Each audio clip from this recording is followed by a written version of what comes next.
Alors, on est toujours au salon de l'auto à Bruxelles et on a la chance, on a Fisker, le constructeur Fisker qui est sur place avec sa Fisker Océan et ils nous ont autorisé à faire une petite vidéo à l'intérieur de la voiture. Donc on va pouvoir avoir l'occasion de faire le tour un peu de cet intérieur qui est vraiment très intéressant. On a pu rouler un petit peu et faire un petit tour avec un moniteur qui nous apprenait un petit peu les choses et il y a plein de petites choses qui sont vraiment intéressantes dans cette voiture.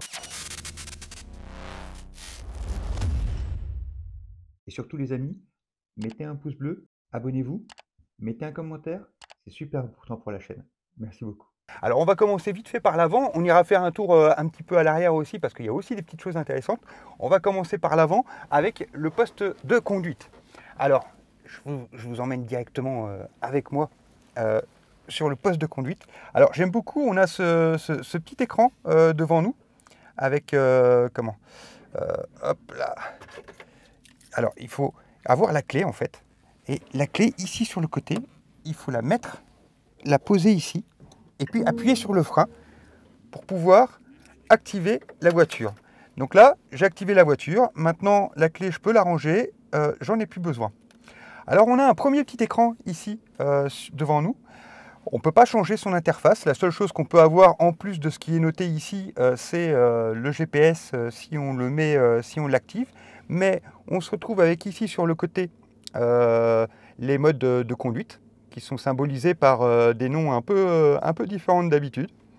On a l'autonomie, le pourcentage de batterie, on a bien sûr le renseignement sur la boîte de vitesse, le compteur et puis l'heure. Et c'est tout, on a le strict minimum, mais en même temps, c'est l'essentiel dont on a besoin. À côté, on a un très grand écran qui se trouve en mode vertical. Et on a un petit bouton ici. On reste appuyé 3 secondes. Et il se met en mode horizontal. Alors, c'est un mode qu'on peut obtenir seulement quand on est à l'arrêt, en mode parking, qui est en fait un mode divertissement. Et d'ailleurs, on va voir sur l'interface, mais ici, on a un petit bouton divertissement qui s'est ajouté, qui n'est pas quand on est en mode vertical et qui nous permet d'avoir accès à différentes plateformes de vidéos.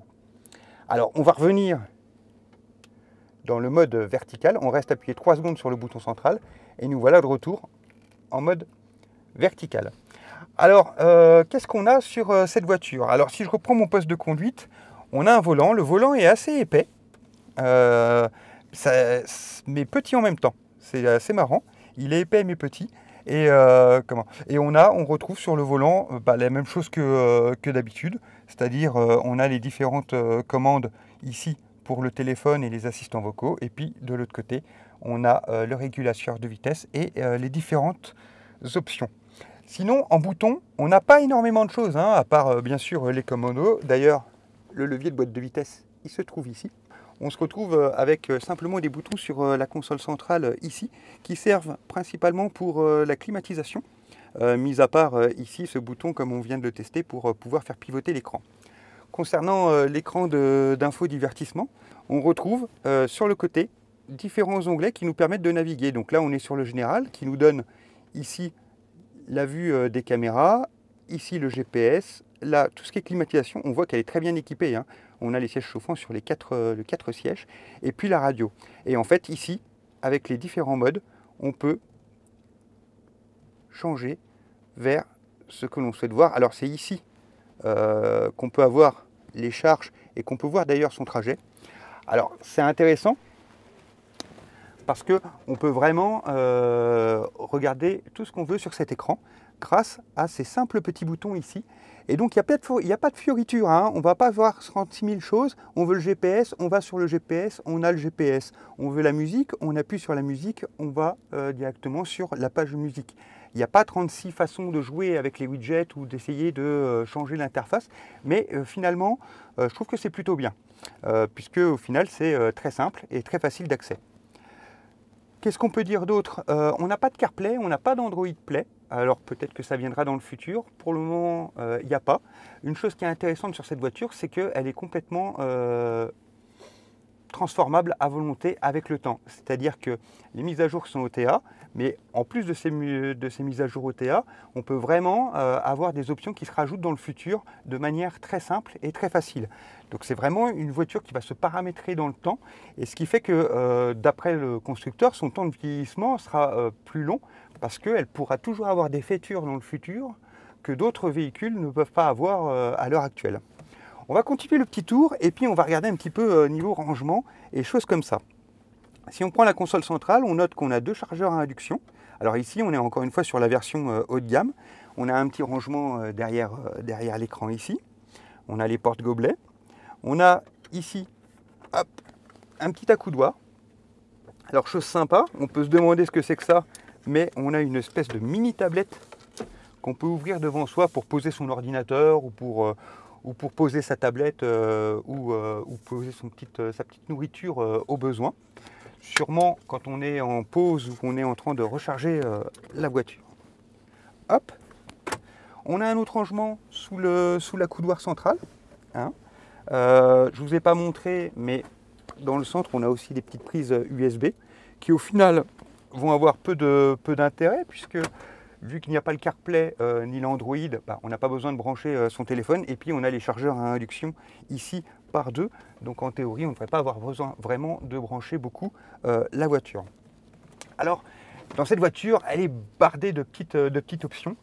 Notamment, vous voyez ici, sur celle-ci, on a un toit panoramique. Mais c'est aussi un toit ouvrant, et en plus qui est bardé avec un panneau solaire. Alors, panneau solaire, on ne va pas recharger énormément la voiture, mais c'est toujours un petit plus. Ils estiment à peu près entre 1500 et 2000 km par an qu'on peut recharger d'autonomie. Et alors, il y a des choses qui sont vraiment superbes dans cette voiture. C'est ici, le petit panneau central. Donc, on a les lumières qu'on peut piloter autour. Mais alors, on a un mode, et ça, c'est très chouette dans cette voiture, c'est qu'en fait, toutes les fenêtres peuvent s'ouvrir. Mais quand je vous dis toutes les fenêtres, c'est toutes les fenêtres. Alors là, on a ce premier petit bouton ici, et si j'appuie dessus, hop, vous pouvez remarquer que la vitre à l'arrière, c'est simplement la petite lunette arrière qui s'ouvre.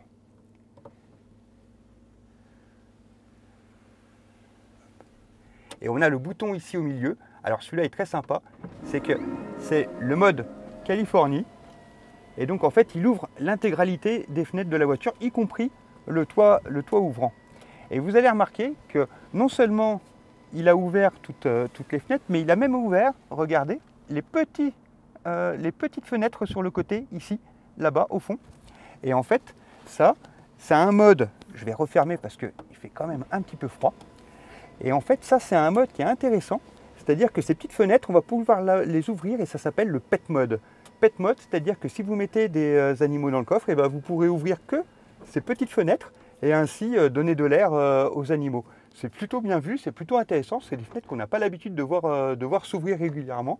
Alors si on reprend l'avant de la voiture aussi, au niveau de la boîte à gants, on a ici, hop, encore une fois une petite tablette qui peut permettre de reposer des choses. En plus, bien sûr, d'avoir la traditionnelle... Pas du tout. Donc, on n'a pas de boîte à gants dans la voiture, mais par contre, on a une petite tablette ici qui peut permettre de poser des choses. On a un petit panier aussi sous le siège passager qui permet de pouvoir vite ranger des choses. Ce que je vous propose, c'est que là, on a vu un petit peu l'avant. On va vite aller derrière, parce qu'il y a le monsieur qui est dehors, à l'extérieur, et qui nous attend en fait, dehors.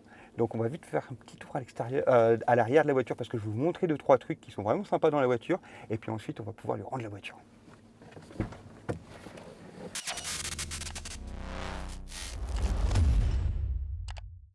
Alors on se retrouve à l'arrière de la Fisker, et regardez, le siège avant est disposé pour moi. Regardez la place que j'ai, c'est absolument, c'est gigantesque.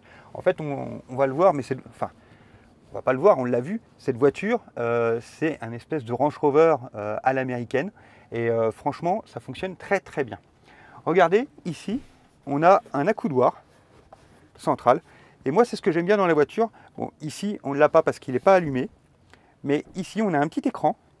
Et sur ce petit écran, en fait, on a les paramètres pour bouger la clim, pour la clim arrière, et pour pouvoir activer les sièges chauffants de l'arrière. Ce qui est vraiment plutôt sympa. Cet écran, il est super beau. On a aussi des portes gobelets ici. Et franchement, c'est hyper quali comme matériau. Alors il y a une autre chose aussi que j'aime beaucoup dans la voiture, c'est que regardez, on peut abaisser la couloir centrale et du coup avoir un accès à l'extérieur, enfin à l'extérieur, on peut avoir un accès au coffre. Et regardez bien, on a des accès à des petites trappes comme ici, qui peuvent nous permettre encore de faire des rangements dans le coffre et d'avoir accès depuis l'arrière du véhicule. Et ça c'est plutôt bien vu parce que ça peut vraiment être utile. Alors une autre chose encore que moi je trouve vraiment génial, c'est vous avez ici, regardez, des petits boutons sur le côté. Et alors j'ai les mêmes de mon côté et regardez bien, si je m'installe dans la voiture, hop, et j'appuie sur le bouton et ça recule le siège. Et ça peut me permettre d'avoir une meilleure assise pour un voyage un peu plus long. Si j'ai pas grand chose dans le coffre, et bien comme ça j'augmente mon confort. Je rappuie sur le bouton. Voilà. Byzance. Franchement, cet arrière est vraiment superbe. Cette voiture est superbe. Alors on va prendre encore 5 minutes pour aller voir l'espace intérieur du coffre parce qu'il est plutôt aussi intéressant. Alors on a un petit bouton qui se trouve ici. Hop, on appuie une fois et le coffre s'ouvre. Et on peut voir du coup, on est sur un SUV assez grand. Et donc on a un bel espace intérieur. Alors, comme je vous avais montré depuis l'intérieur, on a ici une petite trappe qui nous permet d'avoir les rangements dont on avait accès par la banquette arrière. Et puis on a, hop là, et puis on a aussi ici l'espace pour ranger les câbles. On peut même, vous voyez, mettre le fond de cette manière-là, histoire d'avoir deux espaces qui soient vraiment séparés. Donc ça c'est plutôt bien vu pour l'espace de rangement. Et puis on a un seuil de chargement qui est assez haut, donc ça donne pas mal de confort. On a aussi, et ça c'est chouette, j'aime bien dans les voitures, quand on a une prise 220 volts ainsi qu'une 12 volts, ça permet d'avoir pas mal de polyvalence pour pouvoir faire ce qu'on veut. Voilà, et je crois qu'on a fait le tour complet. On va faire un petit tour de l'extérieur, mais pour ça, on va libérer notre hôte qui a bien besoin de se réchauffer un peu.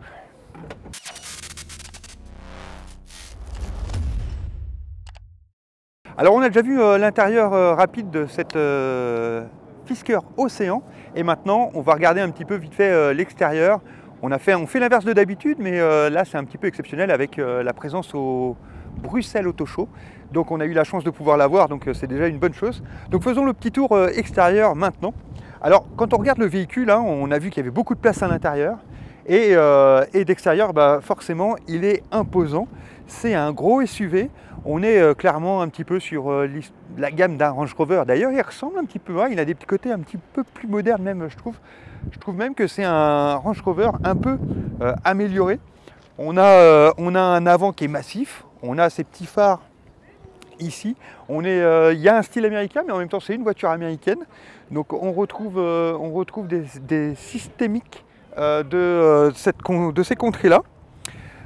On a aussi un bandeau ici, LED, qui court tout le long. Et de cette couleur, elle est plutôt sympathique, ça lui donne une bonne présence et une bonne prestance. Alors, sur le côté, c'est là qu'on se retrouve un petit peu sur le Range Rover. On a des beaux galbes au niveau des ailes et on a les poignées affleurantes. Vraiment, on est comme sur un Range Rover, mais avec un petit côté plus. Même si on reconnaît un petit peu l'arrière là, où on se dit, au final, là, on pourrait presque se croire sur un Jeep. Donc on a un savant mélange en fait de toutes les choses qui marchent dans le monde du SUV et je trouve qu'il a une superbe gueule. Alors, l'arrière, pareil, on ne déroge pas à la règle. On est aussi sur l'esprit SUV massif et on a cette petite ligne de phare. Alors là, pour le coup, ça me fait penser un petit peu aux Alfa Romeo rapidement.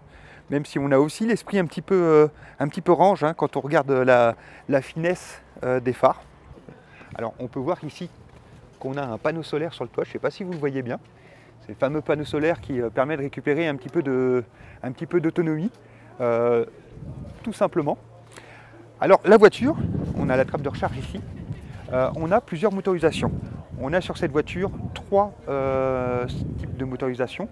Ici on est sur le haut de gamme. Le haut de gamme, on a une batterie de 113 kW pour une autonomie de 700 km, ce qui est vraiment pas mal du tout. Bon, dans les faits, 700 km, On va plus quand même tourner autour des 500, mais on a une recharge rapide où on va pouvoir passer de 10 à 80% en moins de 20 minutes. Donc on est sur une recharge qui est vraiment rapide, avec beaucoup d'autonomie. Point de vue de la motorisation, comme je vous disais, on a 2 moteurs à l'avant, on en a un sur chaque roue, plus un moteur en plus à l'arrière. Donc on est sur une 4 roues motrices. Et on est sur un prix pour cette version haut de gamme, qui est vraiment très bien équipée, comme on l'a vu, autour de 63 000 €, je crois. C'est un prix, mais par contre, il existe une première finition, qui est autour de 44 000 ou 45 000 €, je crois, et qui va proposer seulement 2 moteurs à l'avant, mais c'est déjà une bonne puissance. Ah oui, je ne vous ai pas précisé, mais pour ceux que ça intéresse, parce qu'il y a toujours des aficionados de la puissance, sur cette version haut de gamme de 113 kW avec ces 2 moteurs à l'avant et un moteur à l'arrière, on est quand même sur 560 chevaux. De ces 560 chevaux, on va d'un 0 à 100 en 3 secondes 7, ce qui est vraiment impressionnant. Alors, en plus de la puissance de cette voiture, d'un point de vue esthétique aussi, je n'ai pas parlé, mais il y a des magnifiques jantes de 20 pouces. Alors ça fait des très grosses roues, hein, elles sont assez imposantes, mais ça lui donne vraiment beaucoup de style. Alors faisons une petite conclusion rapide sur cette occasion qu'on a eue de pouvoir tester la Fisker Océan. Ce n'était pas prévu aujourd'hui, on est ravis et merci beaucoup à Fisker de nous avoir permis de faire cela, ici au Bruxelles Auto Show. Cette voiture, honnêtement, je suis surpris. Alors déjà par sa spatialité, ses fonctions, ses possibilités.